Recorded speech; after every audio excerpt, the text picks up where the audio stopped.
જવાનીના જોશમાં આપણે નીકળી જાય ધંધો કરવા તો ઠીક છે, પણ આપણે ગાડીમાં કરવાનો હોય થોડો ખર્ચો, તો આપણે કરવાની હતી ગાડીની સર્વિસ. તો આપણે પહોંચી ગયા હીરોના શોરૂમમાં. સર્વિસનું કામકાજ ચાલુ થઈ ગયું છે. આ તો કારીગરો બધું ખોલવા માંડ્યા. તો હું જોતો હતો મને એવું લાગતું હતું આ બધું ખોલવા માંડ્યા છે, પણ પાછું ફીટ તો હરખું કરશે ને. તો આપણે શોરૂમ વાળાને કહી દીધું છે કે આપણે ગાડીમાં ચોટે છે લાઇનર અને થોડોક અવાજ ફરી ગયો છે. એની સાથે સાથે થોડી ગાડી દબાવવાનું ચાલુ થયું છે. તો શોરૂમ વાળા એર ફિલ્ટર ચેક કર્યું, તો પછી એર ફિલ્ટર બગડેલું નીકળ્યું. તો મેં શોરૂમ વાળાને કહી દીધું નાખી દો નવું. શોરૂમ વાળા કે ગાડીનું ઓઇલ તો કમ્પ્લીટ છે એટલે બદલવાની જરૂર નથી. તો આપણે ઓઇલ ન બદલ્યું, ખાલી એર ફિલ્ટર બદલ્યું. પછી તો હું ઉભો રહીને કંટાળી ગયો હતો.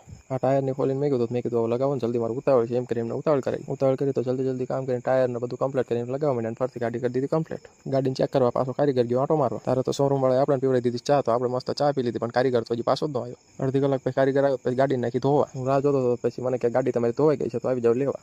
પછી હું ધીમા પગે ગાડી ધોવાઈ ગઈ હતી, તો આપણે પહોંચી ગયા ગાડી પાસે. આપણે ગાડી પાસે પહોંચી ગયા પછી આપણે ગાડી જોઈને આપણે ગાડી કમ્પ્લીટ લાગી, તો આપણે દઈ દીધા ગાડીના બિલના પૈસા. તો આપણે ગાડીનો સર્વિસનો ખર્ચો આવ્યો 605 રૂપિયા. 350 રૂપિયા સર્વિસના થયા છે અને હીરોનું જેન્યુઅન ફિલ્ટર લગાવ્યું છે 255 રૂપિયા. તો આપણે પોચા પગે પાછા નીકળી જાય ઘરે. તો આપણે ઘર માટે વસ્તુ લાવવાની આપણે લઈ લીધી ઘર માટે વસ્તુ. મને ભૂખ લાગી હતી એટલે મેં લીધા બર્ગર અને ઘર માટે પાણીપુરી. તો આપણે પહોંચી ગયા ઘરે. ના જોઈ લો સર્વિસ થયા પછી ગાડી તમને કેવી લાગે છે. કમ્પ્લીટ ગાડી ધોઈ ગઈ હતી. ના જોઈ લો ગાડી બિલકુલ નવા જેવી થઈ ગઈ. ચેનલને સબસ્ક્રાઈબ કરી, વિડીયોને લાઈક કરજો, કોમેન્ટ કરવાનું ભૂલતા નહીં. નાના યુટ્યુબરને સપોર્ટ કરતા રહેજો તમે. નવા વિડીયો બનાવતા રહીશું.